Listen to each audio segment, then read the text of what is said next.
Hey everyone, my name is Sean Arnold, and hey, have you heard about the Ip Man Trilogy? The Ip Man Trilogy is a series of Kung Fu style films which are currently on the UK's version of Netflix, and I just got done watching Ip Man 3 for the first time, and I just wanted to make a video to promote and say what a fantastic series it is. Often when people hear a film is a Kung Fu film, they pretty much just seem to kind of look down upon it, and they think it's just a film with lots of action in it, and it typically follows a predictable storyline of a hero who rises up to overcome a greater evil and does so by fighting. Here comes my cat. Hello Freya. What's up? Excuse me. Hi sweetie pie. What's up? Huh? You want to be in the video? Okay. Alright, you can be in the video. Okay, sorry about that. Got my cat now with me. So, Ip Man, the Ip Man series though is much more than just a kung fu film where a hero overcomes evil through martial arts. It's more of a look at a reflection of society as a whole, at least the society which he grew up in. Ip Man, for those who don't know, is said to be the teacher of legendary martial artist Bruce Lee, and although the movies can be sold in that way, as in, hey, see this story about the man who taught such another great man, it's a lot more than that. It's more of a reflection of his lifestyle and the challenges he had to face. And in my opinion, it's actually a much more interesting story than Bruce Lee's own story is. In the first Ip Man film, we are seeing a movie about oppression, where the Chinese are being oppressed by Japanese people, saying that they're worthless and that they're not basically fit to lick their boots, and the Japanese are in control of this small Chinese town. However, through his kung fu, Ip Man manages to resolve the issues, and he manages to overcome that and free his people from it.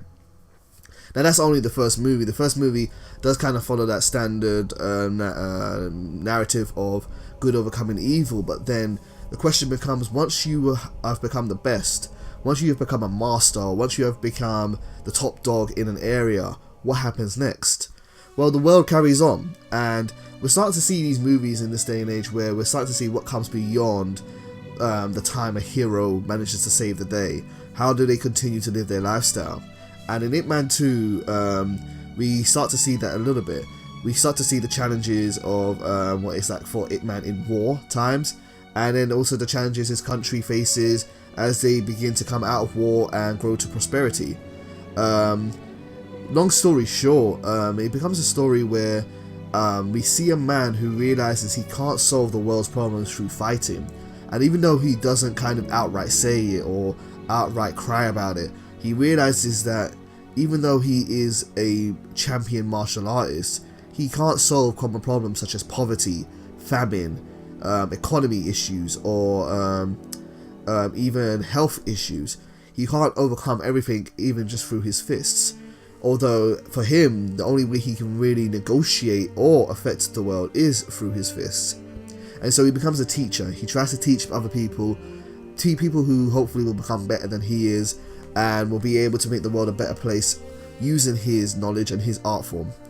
And it's a really, really touching tale. It's a really, really good reflection of the limitations of a single person in society, and how no matter what you can accomplish in lifestyle, there will always be adversity, there will always be challenge.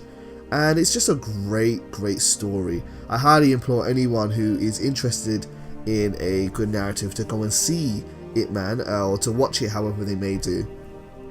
Ip Man 3 recently came out this year, and it is touted as the one with Mike Tyson in it. Mike Tyson is really, really good in Ip Man 3, although he isn't like the main antagonist. He's not even but he's not also just a thug. He is someone who Ip Man does have to fight, and the fight between Mike Tyson and Ip Man really shows off Mike Tyson's skills. Mike Tyson being an ex-boxer who is arguably beyond his prime. He looks absolutely fantastic in this film, and I really respected actually the way the performance that he gave in this film. But overall, it's Donnie Yen who acts as Ip Man, really just brings it all together. Just an astonishing actor, and he really just conveys the story of this man's life through his portrayal really quite well. The last thing which I want to say about this story, about the Ip Man series, is how amazing the soundtrack is. The soundtrack is absolutely perfect in my opinion. It completely conveys the emotion it needs to convey of strife, of heartbreak, of challenge, and of regret.